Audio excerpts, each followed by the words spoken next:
Good morning বন্ধুরা, সবার প্রথমে বলো তোমরা সবাই কেমন আছো। অনেক দিন হয়ে গেলে তোমাদের সঙ্গে কোনো রকম কোনো যোগাযোগ নেই। কেন নেই, কিসের জন্য নেই, সবটাই বলবো আজকে এই ভিডিওতে।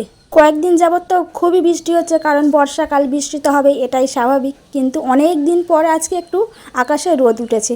যেমন আকাশে রোদ উঠে নতুন একটা সকাল হয়েছে, আর ঠিক তেমন আমিও চাই আমার জীবনে সব দুঃখ কষ্ট ভুলে নতুন করে একটা সকাল শুরু করতে।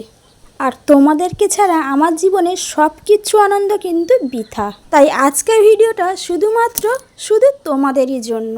আজকে সারাদিন কি করি না করি সবটাই শেয়ার করব তোমাদের সঙ্গে। আর আজকে ছিল রবিবার। রবিবার মানে একটু ল্যাদ খাওয়া দিন। তো তারপর ল্যাদ খেতে খেতে প্রায় 9টার দিকে ঘুম থেকে উঠে বরের সঙ্গে আজকে গিয়েছিলাম বাজারে, আমাদের আকড়ার বাজারে। তো এই প্রথমবার বরের সঙ্গে বাজারে গেলাম। বর বললো যাবে, আমি বললাম ঠিক আছে চলো।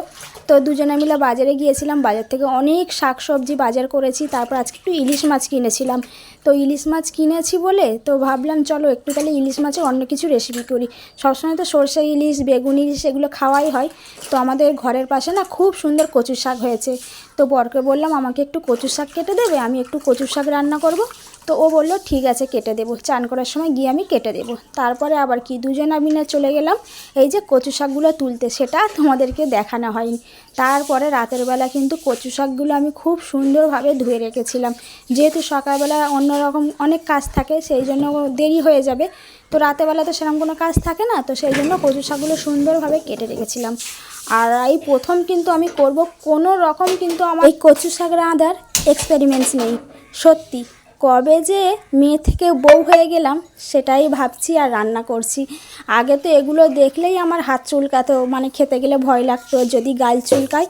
আর আজকে দেখো কি দিন পড়েছে, আমি নিজে শখ করে রান্না করছি। সত্যি একটা মেয়ের মধ্যে কত রকম পরিবর্তন আসে, যত সময় যায়, বছর যায়, দিন যায়, একটা মেয়ে কিন্তু একটার পর একটা ধাপ কিন্তু পরিবর্তন করেই যায়। সত্যি মেয়েরাই পারে কিন্তু সব কিছু অসম্ভব কাজকে সম্ভব করতে। তারপরে কি, এই যে ভালো করে কচু শাকটাকে আমি কিন্তু সেদ্ধ করতে বসিয়ে দিয়েছি নুন আর হলুদ দিয়ে।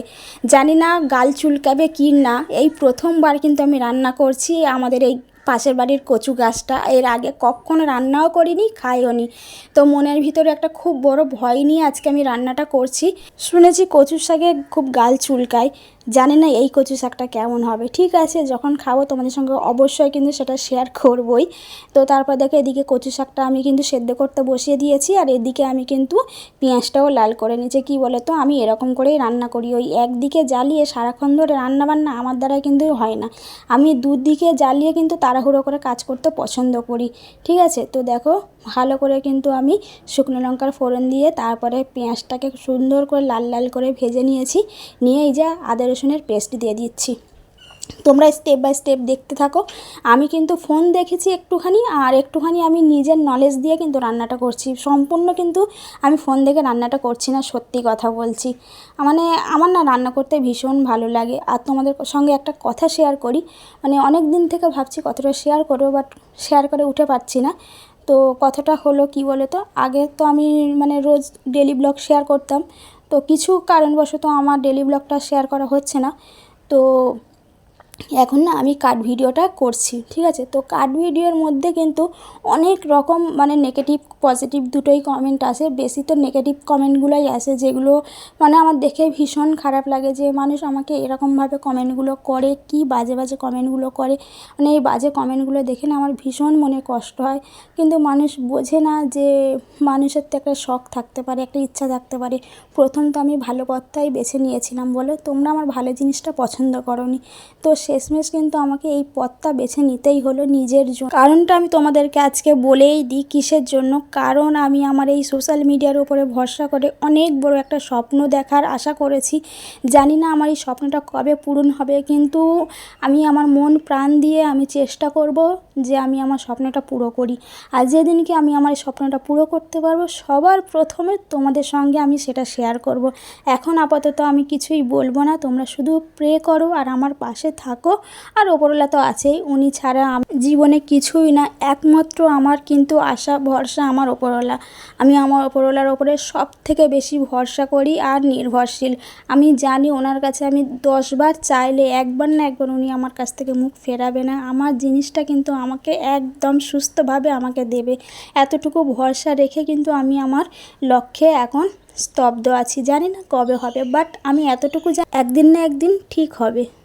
এই সোশ্যাল মিডিয়াতে আমি দেখেছি প্রত্যেকটা মানুষ কিন্তু তার পায়ের নিচে শক্ত মাটিটাকে আরও শক্ত করার জন্যে এই একটাই পথ বেছে নিয়েছে, সোশ্যাল মিডিয়া। তো সেরকম আরও 5টা মানুষের মধ্যে কিন্তু আমিও ছোটো মতো একটা স্বপ্ন দেখেছি তোমাদের আশায়। জানি না এই স্বপ্নটা আমি পুরো করতে পারবো কি না, কিন্তু তোমাদের ওপর থেকে আমি কখনো আশা ছাড়বো না। তো দেখো, তোমাদের সাথে আমার দুটো মনের কথা শেয়ার করে যে আমার কী ভালো লাগলো সেটা আমি সত্যি বলে প্রকাশ করতে পারবো না। আমি যখনই কোনো রকম কোনো কষ্ট পাই তোমাদের সঙ্গে শেয়ার করি, কারণ আমার নিজের বলতে এখন সেরকম আর কেউই নেই। অনেক ছিল কিন্তু এখন কেউ নেই, আর নেই বলেই হয়তো আমি এখন এতটা ভালো আছি। তখন আমার সবাই ছিল কিন্তু আমি ভালো ছিলাম না, আর এখন আমার কেউ নেই, এখন আমি অনেক ভালো আছি। বলে না একলা জীবন অনেক ভালো, তো সত্যি এই সময়টা কিন্তু আমি এখন উপভোগ করছি যে সত্যি কথাটা একদম ঠিক, একলা জীবন অনেক ভালো। কতটা শান্তি পেলাম সেটা একমাত্র আমিই জানি। যাই হোক গে, আজকে কিছুটা বললাম, আবার অন্য সময় কিছুটা বলবো। সব সময় না মন একরকম হয় না গো। আজকে খুব ইচ্ছা হলো যে তোমাদের সঙ্গে আমার মনের দুটো কথা শেয়ার করি, সেই জন্যই বলে ফেললাম, তাছাড়া আর কিছু না। তারপর দেখো, কথা বলতে বলতে কিন্তু আমার কচু শাকটা সুন্দরভাবে রান্না হয়ে গিয়েছে, আর তোমাদেরকে কি বলবো, পুরো একদম মাখনের মতো লাগছিল। তো তোমরা আমার এই রেসিপিটা ফলো করো, আশা করছি তোমাদের অনেক বেশি ভালো লাগবে। এইটা পুরো সম্পূর্ণ আমি আমার মন থেকে কিন্তু রান্নাটা করেছি, একদম সত্যি কথা বলছি। বললাম না ইউটিউব দেখেছি, কিন্তু পুরোটা ঠিক ইউটিউব দেখে করিনি, কিছুটা আমি আমার বুদ্ধিতে করেছি। তো প্লিজ তোমাদের একটাই রিকোয়েস্ট, তোমরা আমার মতো একবার করে খেয়ে দেখো, তারপরে আমাকে কমেন্টে এসে বলে দেখো যে সত্যি তোমার রেসিপিটা খুব সুন্দর হয়েছে। তো তারপর রান্নাবান্না করে নিয়ে ভালো করে রান্নাঘর ওইসব পরিষ্কার টরিষ্কার করে নিয়ে চান টান করে চলে এসেছি, এইবারে খেতে বসবো। তারপরে তোমাদেরকে রিয়াকশানটা দেবো যে আজকে তরকারিটা কেমন হয়েছে। আর হ্যাঁ, সঙ্গে একটু দুটো মাছের লেস ছিল, সেটা দিয়ে বেগুন দিয়ে একটা তরকারি করেছি, আর দুটোই তরকারি আমার ফেভারিট। তো দেখতে পাচ্ছ কতটা তেল গড়াচ্ছে। আমার বর তো দেখলাম ঝাঁটাপেটা করবে, কারণ আমার তো তেল খাওয়া একদমই মানা। কিন্তু কি করবো বলো, এইসব তরকারিতে তেল না দিলে না একদমই ভালো লাগে না, জানো তো। আর প্রথমবার করেছি, তো একটু ভালো করে তো করতেই হবে, তাই না বলো। তো খেতে বসে পড়েছি, চলো আমার রিয়াকশানটা তোমরা দেখো। উফ, গালে দিতেই যেন মনে হয় প্রাণটা জুড়িয়ে গেলে। বিশ্বাস করো, এতটা সুন্দর টেস্টি হয়েছিল, বলে বোঝানোর মতো কোনো ভাষা নেই। আর একদমই গলা চুলকায়নি, পুরো নর্মাল একটা কি বলবো, বলে বোঝাতে পারছি না। তোমরা একবার খেয়ে দেখো, তখন বুঝতে পারবে যে আমি কিসের জন্য এরকমভাবে তোমাদেরকে রিয়াকশানটা দিয়েছিলাম। তো যাই হোক গে, চলো খেয়ে নিই। আর তোমাদের কাছে একটাই রিকোয়েস্ট, তোমরা আমার পাশে থেকো, আমার সাথে থেকো, কারণ আমাদের মতো ছোটো ছোটো ইউটিউবাররা স্বপ্ন দেখে শুধুমাত্র তোমাদের ভরসায়, কারণ আমাদের ওপরে তোলার মতো কেউ নেই, শুধুমাত্র তোমরাই আছো। তো প্লিজ পাশে থেকো, ভালোবাসা দিও। আসছি আবার নেক্সট কোনো ভিডিও।